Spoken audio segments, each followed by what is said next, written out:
When people hear the word charity, most of them think about donating money or food drives or helping homeless once a year just to feel like a good person.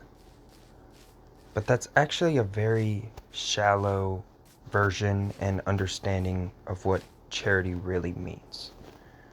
True charity is so much deeper than just generosity. True charity is a way of loving in the old moral sense, the way it's talked about in the seven heavenly virtues. Charity means loving others beyond your ego, beyond your comfort, and beyond your convenience. It's not just kindness, and it's not just patience. It's a choice to care even when it costs you something emotionally or physically. And if patience is how you love someone, then charity is why you love them. Patience is staying calm in the conflict, but charity is choosing to stay through it all. Charity is believing they are worth that time in the first place. And a lot of people say that they love or they love someone, but they only love when it benefits them. They love when things are easy, when they're being praised, when they feel appreciated, or when they're getting what they want out of it. And that is the farthest from charity. That's attachment. Charity is loving someone even when they disappoint you. Charity is caring about someone even when they hurt you. Charity is wanting the best for someone even if the best doesn't always revolve around you. And that's what makes it so difficult. In relationships, charity shows up in very real human moments, right? It's when your partner messes up, and instead of immediately attacking them, you pause and ask what they might be going through. Or when you're upset, but you still choose to speak gently instead of crashing out on them. Or when you're tired, but you still listen instead of shutting down. Most breakups don't happen because people stop loving each other. They happen because people stop being charitable to one another. They start keeping score. They start saying things like, well, I did this for you, so you owe me that.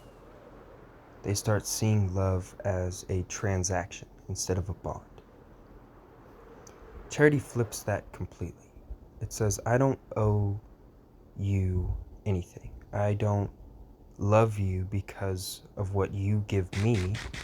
I love you because I care about who you are. And that doesn't mean you let people walk all over you. Real charity still has boundaries. You can still love somebody deeply and say, I won't accept being treated like this. But the difference is, your boundaries come from self-respect, not resentment. You don't set boundaries out of anger. You set them out of clarity. As we know, every heavenly virtue has a deadly sin that's its opposite to it. And for charity, that sin is greed. As we know, greed isn't just about money. Greed is emotional too. It's wanting people only for what they can do for you. It's taking without giving back, or expecting effort while offering none yourself. Greed says, what can I get from you? But charity says, how can I show up for you? As we know, greed keeps score in love.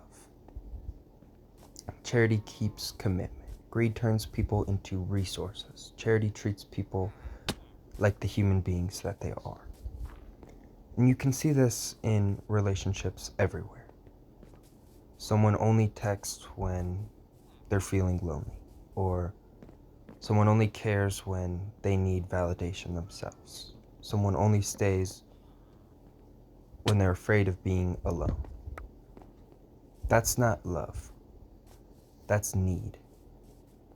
Charity is choosing someone even when you don't need them, but because you want them in your life in a healthy way. And honestly, most of us have struggled with greed at some point in our lives. We've wanted too much attention, we've wanted too much reassurance, too much control, or too much comfort, whatever it may be, without doing the emotional work ourselves. Charity slows things down. Charity is the slow undoing of that mindset. For me, learning charity has been very difficult. I get stuck in my own head all the time. I get frustrated and bitter, and I feel like life slows down for me while everybody else keeps moving. And in that space, I'm not always the most charitable person to be around for the people around me. And I don't always listen. I don't always take responsibility or show up the way I should. And in my relationship, I care deeply, but caring and being charitable are not the same thing.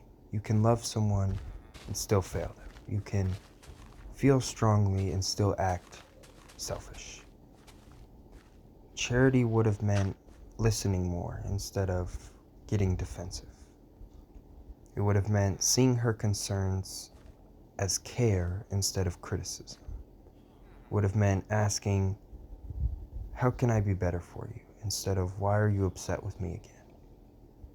And looking back, I realized a lot of our struggles weren't about the lack of love. They were about the lack of charity. We loved each other, but we weren't always loving each other well. And that's something I've been trying to change. I don't want to just feel love anymore. I want to practice it. I want to show it through how I speak, how I listen, how I apologize, and how I grow. Because real love isn't just a feeling. It's a pattern of choices that you make every single day. But charity is so much more and matters beyond relationships too. Charity doesn't just shape romance. It shapes how you move through the world. It's the difference between assuming the worst in people or giving them the benefit of the doubt. It's choosing compassion instead of judgment when you see someone else struggling, or realizing that you don't know what battles people are fighting behind closed doors. We live in a culture, in a society that rewards ego and pride and selfishness. People flex their wealth and their status and their power, but very people flex kindness, or how patient they are, or their charity. And imagine how different the world would look if people chose to be more charitable.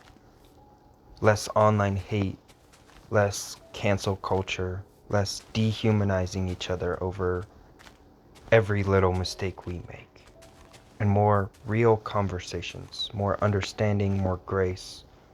Charity doesn't make you weak-minded or a weak person. It makes you strong enough to love in a broken world while having broken feelings. And we talk about being charitable to other people a lot, but we almost never talk about being charitable to ourselves.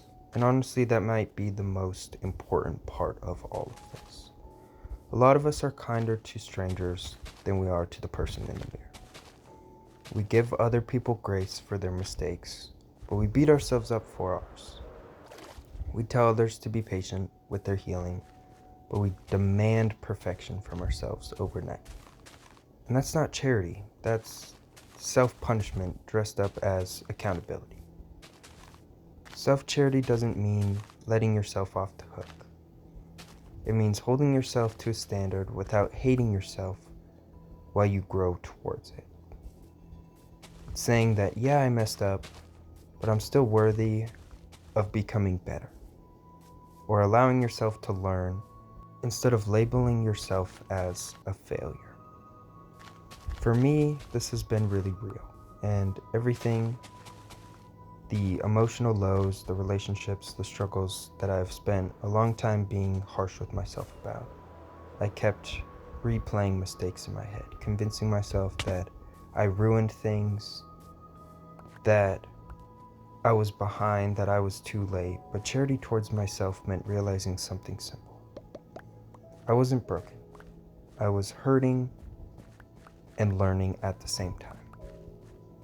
Self-charity is choosing growth over shame.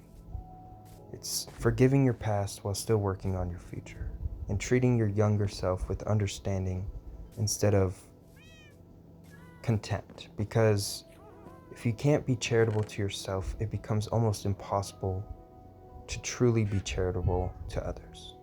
You can't pour from an empty cup, and you can't love others when you secretly hate yourself. Thank you for watching and listening, for being part of this journey with me. Your support means more than you probably realize. Remember, you're doing so much better than you think. Keep growing, keep loving, and keep becoming. Thank you again. Stay rolling.